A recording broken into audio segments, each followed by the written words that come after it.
बिस्मिल्लाहिर्रहमानिर्रहीम अस्सलाम वालेकुम। Welcome back to my channel Madiha food vision में। आज अपने दोस्तों के लिए लेकर आई हूँ बहुत ही मज़ेदार से मैदे के लड्डू बनाने की रेसिपी कि मैं इसको किस तरह से बना रही हूँ घर में। और ये स्पेशली जो है वो सर्दियों में लोग इसको खाना पसंद करते हैं। आप लोगों ने बेसन के लड्डू भी खाए होंगे और लेकिन मैं आज आप लोगों के साथ शेयर कर रही हूँ मैदे के लड्डू बनाने की रेसिपी। तो इस मैदे के लड्डू बनाने के लिए जो जिन चीज़ों की हम लोगों को ज़रूरत होगी, मैदा मेरे पास है हाफ़ kg, जिसको मैंने अच्छी तरह से छान के रख लिया बाउल में डाल के। और साथ मेरे पास ये चारों मगज़, मैंने इसके अंदर पिस्ता बादाम जो इसको है मैंने अच्छी तरह से ग्राइंड करके रख लिया है, ताकि लड्डू बनाते हुए जब हम लोग इसके अंदर शामिल करें तो बिल्कुल ये ग्राइंड स्मूथ सा ये जो है ना बैटर सा ये बन के तैयार हो लड्डुओं का। क्योंकि अगर हम लोग इसके अंदर साबुत चीज़ें या दरदरी सी करके डालते हैं तो वो खाने में आपके मुँह में आनी थी, और मोस्टली जो बच्चे हैं वो इसको नापसंद करते हैं। इसलिए मैंने बच्चों के लिए स्पेशली और बड़ों बुज़ुर्गों के लिए ये पहले से ही मैंने कि सारी चीज़ें ग्राइंड करके रखी हुई थी। और लड्डुओं के लिए हम लोगों ने इसके अंदर शीरा जो हम लोगों ने इसके अंदर बना के डालना है वो मैंने गुड़ का इसके अंदर डालूंगी, क्योंकि इसके अंदर हम लोग शुगर ऐड नहीं कर रहे। तो सर्दियों का मौसम है, गुड़ आप लोगों को इजीली मिल जाएगा। और ये मैंने तकरीबन हाफ़ kg लिया है वाइट गुड़। तो आए हम लोग अपनी रेसिपी बनाना स्टार्ट करते हैं। लड्डू बनाने के लिए सबसे पहले हम लोगों ने जो अपना आटा है मैदा उसको एक खुले बर्तन में ले लिया है, और साथ में हम लोग इसके अंदर हाफ़ टी स्पून जो नमक ऐड कर रहे हैं। और अब हम लोगों ने इसका अच्छा सा ज़बरदस्त सा हम लोगों ने आटा गूँध लेना है। और आटा हम लोगों ने किस तरह से गूँध रहे हैं कि हम लोगों ने नीम गर्म पानी लेना है, बहुत ज़्यादा गर्म नहीं होना चाहिए। तो नीम गर्म पानी हम लोगों ने लिया है, और अब हम लोगों ने इसको ज़बरदस्त हम लोगों ने आटा गूँध के रख लेते हैं। थोड़ा थोड़ा पानी आप लोगों ने डाल के तो आटा गूँधना स्टार्ट करना है जी। तो आप लोग देख सकते हैं आटा हम लोगों ने गूँध लिया नीम गर्म पानी के साथ। तो अब हम लोगों ने इसको स्टे देना है तकरीबन 15 से 20 मिनट के लिए। उस वक्त तक हम लोग इसका शीरा तैयार करके रख लेते हैं, जब तक कि आटा जो हमारा अच्छी तरह से राइज़ हो जाए। तो आए हम लोग अब शीरा बनाना स्टार्ट करते हैं जी। तो सबसे पहले हम लोगों ने चूल्हे पे पैन रख लिया, इसके अंदर हम लोगों ने पानी डाला है हाफ़ kg। और क्योंकि हम लोगों ने अब शीरा तैयार करना है तो शीरा तैयार करने के लिए गुड़ जो हम लोगों ने लिया था वो ऐड कर दिया। और तकरीबन अब हम लोगों ने इस वक्त उस वक्त तक पकाना है मीडियम आंच पे, जब तक इसका अच्छी तरह से शीरा तैयार नहीं हो जाता। बीच बीच में मैं आप लोगों को दिखाती रहूँगी कि ये यानी कि इसका क्या कहाँ तक ये पहुँचा है जी। तो आप लोग देख सकते हैं शीरा हमारा तैयार हो रहा है। अभी इसको होने में थोड़ी देर है, लेकिन इसको 15 मिनट हो चुके हैं हम लोगों को मीडियम आंच पे पकाते हुए। तो इसमें भी थोड़ी देर है। तो इसी के साथ हम लोगों ने दूसरी तरफ जो है ना अपना जो हमारा आटा है वो ठीक तरह हो चुका है, तो उसको स्टे दे लिया हम लोगों ने 15 मिनट। अब हम लोगों ने उसके पेड़े बनाने स्टार्ट करने हैं। तो आए साथ ही हम लोग उसके पेड़े भी बनाते हैं, दोनों काम एक साथ ही करते हैं हम लोग। इस तरह से हम लोगों ने दूसरी तरफ पेड़े बनाना स्टार्ट कर दिए, और कुछ मैं बना रही हूँ साथ साथ, और कुछ बन चुके हैं आप लोग देख सकते हैं। और दूसरी तरफ हमारा शीरा भी तैयार हो रहा है। तो शीरा होने में भी देर है, तो ये आहिस्ता आहिस्ता से हम लोगों ने मीडियम टू लो आंच पे इसको पकने के लिए छोड़ दिया है। दूसरी तरफ मैं अपनी रोटियां जो है वो बेलना शुरू करती हूँ, जिनको हम लोगों ने फ्राई करना है घी में, देसी घी में। शीरा हमारा अभी फुल कुक नहीं हुआ, अब इसमें कसर है, बाकी अभी हम लोगों ने इसको अच्छी तरह से शीरे को तैयार करना है। लेकिन उससे पहले हम लोगों ने इस चाश को हम लोगों ने छान लेना है, क्योंकि आप लोग देख सकते हैं इसके ऊपर थोड़ा कचरा है, गुड़ के अंदर कचरा होता है जब वो बनाते हैं इसको। तो हम लोगों ने सबसे पहले इसको छान लेते हैं। छानने के बाद दोबारा से इसी हम लोग सॉस पैन में इसको दोबारा डाल के इसका अच्छी तरह से गाढ़ा सा शीरा तैयार कर लेंगे। शीरे को हम लोगों ने छान लिया, आप लोग देख सकते हैं। दोबारा से मैंने इसको इसी सॉस पैन में निकाल लिया, और अब इसको हम लोग पकने के लिए छोड़ रहे हैं, क्योंकि इसको बीच में से हम लोगों ने छानना ज़रूरी था, क्योंकि इसमें बहुत ज़्यादा कचरा होता है जी। तो आप लोग देख सकते हैं शीरा हमारा बन के तैयार हो चुका है, और अब हम लोगों ने चूल्हा बंद कर दिया है।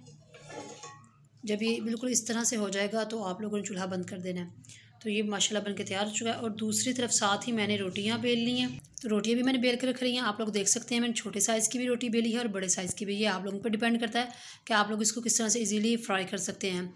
तो रोटी भी हम लोगों ने सारी बेल कर रख ली हैं। आए अब हम लोग इनको फ्राई करते हैं। तो आप लोग देख सकते हैं मैंने कढ़ाई रख ली है चूल्हे पे, इसके अंदर मैंने देसी घी ऐड किया है। मैंने जैसे कि आपको पहले बताया था वीडियो के स्टार्ट में कि मैं इसको देसी घी से बना रही हूँ। तो ये आप लोगों पे डिपेंड करता है आप लोगों ने डालडा में या देसी घी में बनाना है। तो मैं इसको देसी घी मैंने डाला है, और जो कि मेल्ट हो चुका है अच्छी तरह से। आप लोग देख सकते हैं इसके ऊपर से हल्की हल्की सी झाग आना शुरू हो गई है।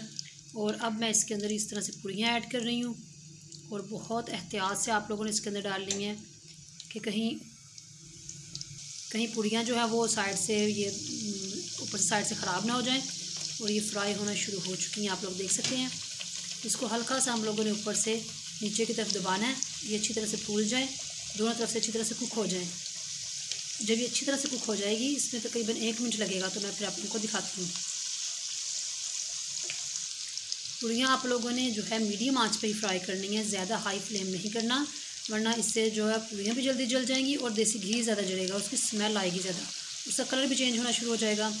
और अब आप लोग देख सकते हैं इसको हम लोगों ने मीडियम आंच पे ऊपर से आहिस्ता आहिस्ता दबाते हुए इसको फ्राई कर रहे हैं।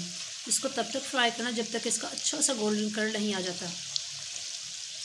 जी तो आप लोग देख सकते हैं कितना ज़बरदस्त इसका गोल्डन कलर आ चुका है। अब ये माशाल्लाह बिल्कुल तैयार है। अब इसको हम निकाल लेते हैं और इसी तरह से बाकी भी सारी पूड़ियाँ जो है फ्राई कर लेते हैं।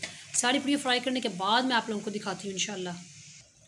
जी तो आप लोग देख सकते हैं मैंने सारी जो पूड़ियाँ हैं वो उनको सबको फ्राई कर लिया अच्छी तरह से।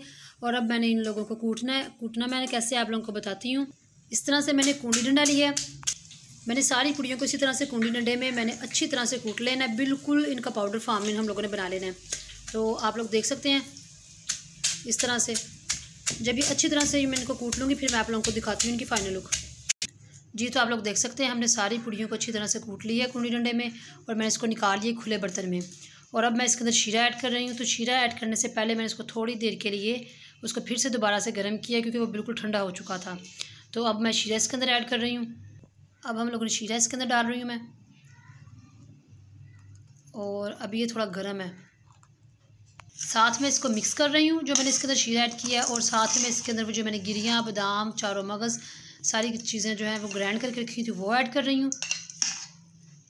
इन सारी चीज़ों को मैंने मिक्स कर लिया अच्छी तरह से आप लोग देख सकते हैं। और ये भी थोड़ा नीम गर्म है तो इसको और थोड़ा सा मैं ठंडा कर लेती हूँ रूम टेम्परेचर पे। फिर मैंने इसके लड्डू बनाना शुरू करूँगी। जी तो आप लोग देख सकते हैं मैंने इसको चेक कर लिया। अब ये रूम टेम्परेचर पे थोड़ा ठंडा हो चुका है। अब मैंने इसके लड्डू बनाना स्टार्ट कर रही हूँ। तो इस तरह से आप लोगों ने थोड़ा थोड़ा लेना है और इसके गोल हाथों में अच्छी तरह से दबा के पहले आप लोगों ने अच्छी तरह से दबाना है फिर नरम हाथों के साथ इसके लड्डू बना लेने हैं। इस तरह से आप लोगों ने इसी तरह से बाकी सारे यानी कि इस मसाले के लड्डू बना के रख लेने हैं। तो मैं सारे बनाती हूँ फिर आप लोगों को इंशाल्लाह इसको डिश आउट करके इसकी फाइनल लुक दिखाती हूँ। जी तो आप लोग देख सकते हैं इसकी फाइनल लुक। मैंने सारे लड्डू बना लिए हैं और इसको मैंने डिश आउट किया है। साथ में मैंने इसके ऊपर कलरफुल जो गिरी लगा रही हूँ और बहुत ही ज़बरदस्त माशाल्लाह ये बनके तैयार हुए हैं। इनका टेस्ट भी बहुत ज़बरदस्त माशाल्लाह आता है। तो आपने इसको घर में ज़रूर ट्राई करना है क्योंकि ये मेरे स्पेशली हम लोग ये हर सर्दियों में अपने घर में बनाते हैं और इस बार भी हम लोग बना रहे थे। तो मैंने सोचा कि जब मैं हर एक वीडियो आप लोगों के साथ शेयर करती हूँ अपनी रेसिपीज़ तो ये भी करनी चाहिए ताकि आप लोग भी इसको बनाएं और मुझे बताएं कि आप लोगों को ये मेरी वीडियो कैसी लगी। वीडियो अच्छी लगी है तो इसको लाइक करें शेयर करें। जो लोग नए हैं मेरे चैनल पे काइंडली चैनल को सब्सक्राइब करना मत भूलिएगा। अपनी ढेर सारी दुआओं में मुझे याद रखिएगा और नेक्स्ट वीडियो तक के लिए इजाज़त दीजिए। अल्लाह हाफिज़।